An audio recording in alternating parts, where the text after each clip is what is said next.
ये कहानी है एक बाप बेटे की जो स्कूटर पर कहीं पर जा रहे होते हैं। तभी जो बाप होता है उसकी नजर पड़ती है रोड के साइड में कुछ लड़कों के ऊपर जो कि कीचड़ में कुछ ढूंढ रहे होते हैं। तो अपना स्कूटर वहां पर रोकते हैं और जाकर के उनसे पूछते हैं कि बेटे क्या ढूंढ रहे हो यहाँ पर। तो उनमें से एक बोलता है कि आपको दिख नहीं रहा है कि ये सामने सोने का फल है, हम उसको पाने की कोशिश कर रहे हैं। उसकी ये बात सुनते ही पिता का ध्यान जाता है उस सोने की फल की तरफ जो चमक रहा होता है। फिर उनके माइंड में कुछ इमेजिनेशंस बनने लग जाती हैं कि काश ये जो फल है ये मेरे बेटे के पास में आ जाए तो ना सिर्फ उसकी बल्कि मेरी भी जिंदगी बदल जाएगी। तो बिना सोचे समझे अपने बेटे को धक्का मार देते हैं उस कीचड़ में और बोलते हैं कि तुझे किसी भी कीमत पर वो फल लेकर के आना है। लेकिन बेटे को वो फल नहीं चाहिए होता है, उसके अपने कुछ और ही सपने होते हैं। वो बहुत कोशिश करता है अपने पिता को ये समझाने की कि मेरी खुशी इस फल में नहीं है, मेरी खुशी कहीं और है, मेरे सपने कुछ और है। लेकिन उसके पिता उसकी एक नहीं सुनते हैं। वो उसको धक्का मारते हैं उस कीचड़ में और बोलते हैं कि मैं तुझसे पूछ नहीं रहा हूं, तुझे बता रहा हूं कि तुझे वो लेकर के आना है। तो वो बेटा भी अपने बाप के सपने को सच करने के लिए अपनी पूरी जान लगा देता है और पूरी कोशिश करता है कि किसी तरीके से उस सोने का फल उसके हाथ में आ जाए। लेकिन जैसे जैसे वो हाथ पैर मारता है उस फल को पकड़ने के लिए, वो और नीचे धंसने लग जाता है और फिर जाकर के उसको समझ आता है कि ये कीचड़ नहीं है, ये दलदल है।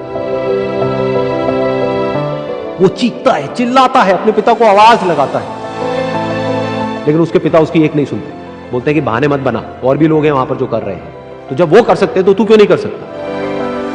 तो एक बार वो फिर से कोशिश करता है और अपनी पूरी जान लगा देता है, लेकिन उसके बाद भी उसके हाथ में कुछ नहीं आता है और वो धीरे धीरे नीचे धंसता चला जाता है और मर जाता है। तब जाकर के उसके पिता को एहसास होता है कि उससे कितनी बड़ी गलती हो गई। वो वहीं बैठ करके रो रहा होता है, चीख रहा होता है, चिल्ला रहा होता है। तभी वहां पर एक साधु आता है और वो साधु उस आदमी से पूछता है कि तुम क्यों रो रहे हो। फिर वो आदमी उस सोने के फल की तरफ इशारा करते हुए उस साधु को अपनी पूरी बात बताता है और बोलता है कि इसमें मेरी क्या गलती है, मैंने तो जो कुछ भी किया अपने बेटे की खुशी के लिए किया। तो वो साधु उस फल को ध्यान से देखता है और उस आदमी को कहता है, जिस सोने के फल की वजह से तुमने अपने बेटे को गवा दिया, कम से कम एक बार ध्यान से उसकी तरफ देखा तो होता कि वहां पर कोई फल है भी या नहीं। ये सुन करके उस आदमी को गुस्सा आया और उसने कहा कि सामने तो दिख रहा है फल, आपको नहीं दिख रहा क्या। तब वो साधु उस कीचड़ के ऊपर एक पेड़ होता है जिसकी तरफ इशारा करते हैं और बोलते हैं कि वो जिसे तुम देख रहे हो वो उस फल की परछाई है, असली फल वहां पर उस पेड़ के ऊपर है।